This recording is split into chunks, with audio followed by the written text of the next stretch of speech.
Boleh tahu siapa yang menentukan 3 kandidat calon ketua OSIS yang sekarang ini? Tiga calon kandidat itu penentunya adalah pendamping OSIS yang memang itu diberi tanggung jawab oleh sekolah. Namun selain itu mereka juga akan memperhatikan beberapa hal berkaitan dengan tes-tes yang sudah mereka jalani selama ini.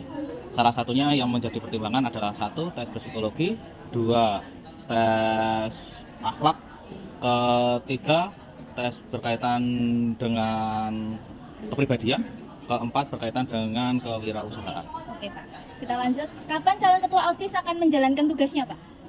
Calon ketua OSIS itu akan menjalankan tugas setelah mereka itu pelantikan OSIS. Biasanya akan dilaksanakan di bulan Februari. Baik Pak, kita lanjut.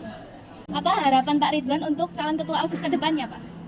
Calon ketua OSIS, harapan Pak Ridwan satu, mereka menjalankan kewajibannya dengan baik. Kedua, mereka bisa mengkoordinasi teman-teman dengan baik. Ketiga, menjaga marwah OSIS itu sendiri supaya OSIS itu tetap dianggap menjadi organisasi yang benar-benar bisa meningkatkan kemampuan mereka selain non-akademik, yaitu tentang keorganisasian. Bagaimana perasaan Pak Ridwan jika Pak Ridwan memilih ketua OSIS akan tetapi ketua OSIS itu tidak menjadi ketua umum OSIS Pak? Menurut Pak Ridwan itu hal biasa ya dalam demokrasi itu, hal seperti itu hal pasti akan terjadi. Kalau memang itu terjadi, ya nggak masalah, karena itu penilaian dari Pak Ridwan sendiri. Yang masih dalam demokrasi, siapa yang menang itu adalah suara yang terbanyak. Bagaimana perasaan Bapak setelah menggunakan hak pilih pemilu sini Pak? Tentu senang, karena selain ini menjadi implementasi nilai-nilai demokrasi di persekolahan, ini juga sebagai pembelajaran bagi anak-anak kelas 7 sampai dengan kelas 9 bahwasanya demokrasi di sekolah itu sangat penting.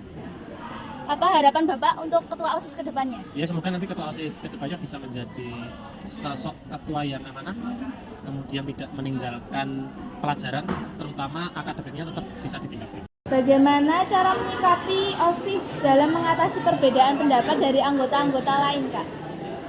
Kalau untuk menyikapi dari perbedaan pendapat, di sini kita bisa melaksanakan yaitu pertemuan secara langsung. Dari pertemuan secara langsung ini kita bisa mengumpulkan semua pendapat dan mengambil salah satu di jalan tengahnya.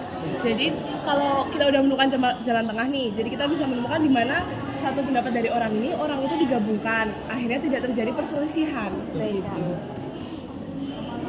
Mengapa pemilihan ketua OSIS ini menggunakan Google Form, Kak?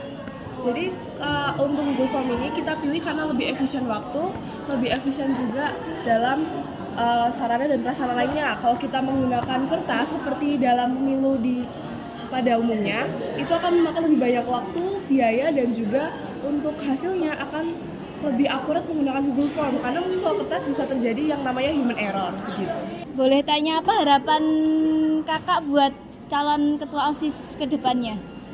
Harapannya sih semoga besok, ya bukan besok juga sih, kayak semoga kalau misalnya Kasmit lebih menarik lagi lomba-lombanya, terus lebih banyak lagi kayak ada lomba cerdas cermatnya, sama ya kayak semoga lebih bagus daripada sebelum-sebelumnya.